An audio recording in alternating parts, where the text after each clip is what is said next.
ഇത് തൻ്റെ മകളുടെ അല്ലെങ്കിൽ മകൻ്റെ ഒരു പ്രശ്നമായി നമ്മുടെ മാതാപിതാക്കൾ അതിനെ കാണണം. ആവശ്യമെങ്കിൽ ഒരു സൈക്കോളജിസ്റ്റിൻ്റെ അല്ലെങ്കിൽ ഒരു മെൻ്റൽ ഹെൽത്ത് പ്രൊഫഷണലിൻ്റെ ഹെൽപ്പും കൂടി തേടാവുന്നതാണ്. പ്രിയപ്പെട്ട രക്ഷിതാക്കളോടാണ് ഇനി സംസാരിക്കാനുള്ളത്. നമ്മുടെ മക്കൾക്ക് പല പ്രശ്നങ്ങളുണ്ടാവും. അവരുടെ സ്വഭാവമാവട്ടെ, അവരുടെ പഠന പ്രശ്നങ്ങളാവട്ടെ, അല്ലെങ്കിൽ അവർ മറ്റുള്ളവരോട് പെരുമാറുന്നതാവട്ടെ, അങ്ങനെ പല വൈകല്യങ്ങളും അവരിൽ കാണപ്പെടാറുണ്ട്. പക്ഷേ ഇതൊന്നും ഒരു പരിധിവരെ നമ്മുടെ രക്ഷിതാക്കൾ അല്ലെങ്കിൽ അവരുടെ മാതാപിതാക്കൾ അംഗീകരിക്കുന്നില്ല എന്നുള്ളതാണ് യാഥാർത്ഥ്യം.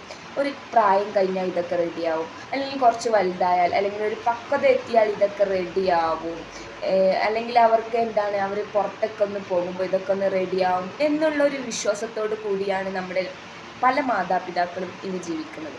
പക്ഷേ നമ്മുടെ മക്കളിലെ എന്തെങ്കിലും സ്വഭാവ വൈകല്യമാവട്ടെ, പഠന വൈകല്യമാവട്ടെ, അല്ലെങ്കിൽ അവരുടെ എന്തെങ്കിലും അവരുടെ ഒരു നെഗറ്റീവ്, അല്ലെങ്കിൽ നെഗറ്റീവ് എന്ന് പറയുന്നതിലുപരി അവരിലുള്ള വൈകല്യങ്ങൾ, അവരുടെ